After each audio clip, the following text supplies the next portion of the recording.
امام صاحب کا ایک وصف فتاوی شامیہ میں ہے سراج الامہ. سراج الامہ کا معنی ہے امت کا چراغ. یہ وصف سمجھ آ گیا نا تو آپ دیکھنا کتنے اعتراض دور ہوتے ہیں. سراج الامہ امت کا چراغ، اس کا مطلب کیا ہے؟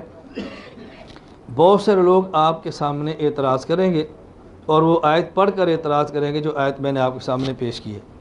آیت ہے الیوم اکملت لکم دینکم، کہ دین اللہ کے نبی پر خدا نے کامل کر دیا.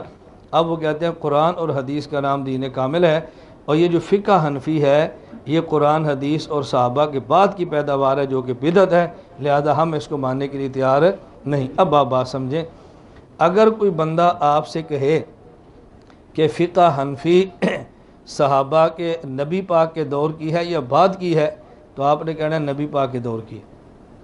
کیا کہنا ہے؟ نبی پاک کے دور. مجھے پتہ ہے آپ کے حلق سے بات کیوں نکلے کہ دلیل آپ کے ذہن میں نہیں ہے نا.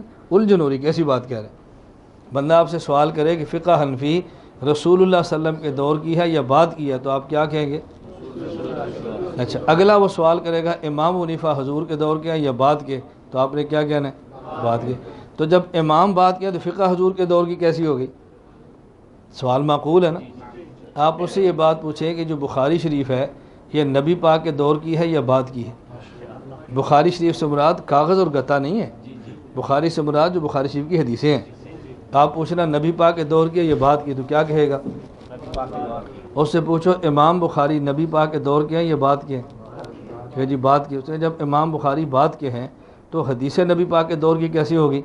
وہ کہے گا حدیثیں اللہ کے نبی کے دور کی ہیں لیکن لکھ کر امام بخاری نے دی ہیں. آپ نے کہنا ہے اس حدیثوں کے نیچے مسئلے نبی پاک کے دور میں تھے، نکال کے ابو حنیفہ نے دیے. تو امام ابو حنیفہ نے مسئلے بنائے نہیں ہیں، مسئلے دکھائے ہیں. مسئلہ بنانا اور ہے اور مسئلہ دکھانا اور ہے. یہ بات سمجھ آ گئی؟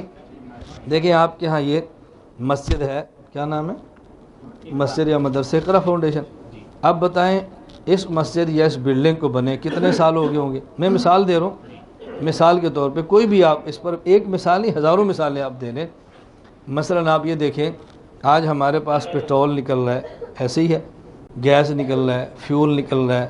یہ اچھا، یہ جتنا جو پیٹرول آج نکلتا ہے یہ پہلے سے ہے، نکلا اب ہے یا ہے ہی اب کا؟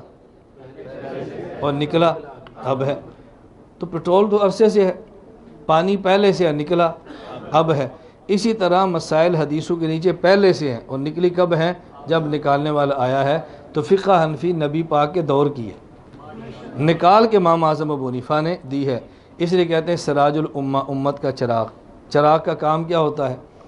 آپ رات 4 بجے اٹھیں، وضو کیا، تہجد پڑھے، قرآن کی تلاوت نہیں کر سکے، کیوں؟ پہ بجلی نہیں ہے اور حروف نظر نہیں آ رہے. 5 بجے بجلی آ گئی، آپ نے تلاوت شروع کر دی. تو یہ جو بلب جلا ہے اسے سراج کہتے ہیں نا، چراغ. یہ جو چراغ بلب جلا ہے اس نے الفاظ قرآن بنائے ہیں یا دکھائے ہیں؟ دیکھو الفاظ پہلے سے تھے، چراغ جلا تو نظر آئے ہیں. اسی طرح مسئلے احادیث اور آیات کی تہ میں پہلے میں تھے، ابو حنیفہ کا چراغ جلا تو نظر آیا. تو امام حنیفہ نے مسئلے بنائے نہیں ہیں، بنے مسئلے دکھائے ہیں. اس کو علماء کی زبان میں کیا کہتے ہیں؟ یہ میں علماء کے لیے عرض کرتا ہوں. ہمارا اصول فقہ کا ایک ضابطہ ہے القیاس مظہر لا مثبت. ایک ہوتا ہے قیاس اور ایک ہوتی ہے نص. نص کہتے ہیں قرآن حدیث کو، نص نون اور سواد، اور نص پنجابی والی نہیں، نص باج نص نون اور سواد یہ عربی زبان میں. تو ایک ہے قرآن حدیث اور ایک ہے نص. اب بات سمجھنا، اللہ کے نبی کے پاس ہے قرآن اور حدیث. امام ابو حنیفہ کے پاس قرآن حدیث تو اللہ کے نبی والا اپنا تو نہیں ہے نا. امام صاحب کے پاس کیا ہے؟ قیاس. تو ایک ہے نص اور ایک ہے قیاس. نص مسئلے بناتی ہے اور قیاس مسئلے دکھاتا ہے. القیاس مظہر لا مثبت. مثبت نص ہوتی ہے، مظہر قیاس ہوتا ہے. تو نص کے ذمہ مسئلے بنانا ہے اور قیاس کے ذمہ مسئلہ بتانا ہے. بات سمجھنا، نص والے کہتے ہیں شارع، شرع عین والا، اور قیاس والے کہتے ہیں شارح، شرح ہا والا. شارع اللہ کے نبی ہیں اور شارح ابو حنیفہ ہیں. اللہ کے نبی نے مسئلے بنائے ہیں، ابو حنیفہ نے دکھائے. تو وہی بنائے وہی دکھائے جو حضور نے بنائے، کوئی نہیں بنائے. اگر آیت سے مسئلہ نہ نکل سکتا تو امام صاحب کیسے نکالتے؟ اگر حدیث سے نہ نکل سکتا تو امام صاحب کیسے نکالتے؟ تو سمندر سے پانی سے پٹرول نکل سکتا ہے تو تبھی نکالا ہے نا، نہ نکل سکتا تو کیسے نکالا ہے؟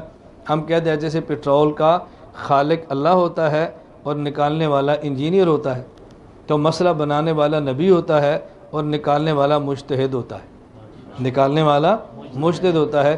تو جس انجینئر نے آپ کو پٹرول نکال کے دیا ہے اس کا شکریہ ادا کرتے ہیں تو تیرا کی کمال ہے، پٹرول تو اللہ پیدا کیتا ہے، تو کی کیتا ہے، انہیں کہنا چاہے پھر آپ کاٹ لو، اللہ پیدا کیتا ہے پھر آپ کر لو۔ تو انجینئر کا شکریہ ادا کرتے ہیں نا، کیوں پٹرول نکال کے دیتا ہے؟ تو امام ابو حنیفہ کا شکریہ ادا کرنا چاہیے، ملامت کرنی چاہیے۔ تو جس طرح انجینئر اللہ کی نعمتیں زمین کے نیچے سے نکال کے دیتا ہے، مجتہد قرآن حدیث کی تہ میں غوطہ نکال کے مسئلے امت کو نکال کے دیتا ہے، اور امام صاحب نے مسئلے نکالے ہیں۔ اب بات سمجھ آ گئی ہوگی آپ کی کہ امام صاحب جو مسئلہ نکالتے ہیں وہ حدیث سے ہوتا ہے، حدیث کے مخالف نہیں ہوتا، قرآن سے ہوتا ہے، قرآن کے مخالف نہیں ہوتا۔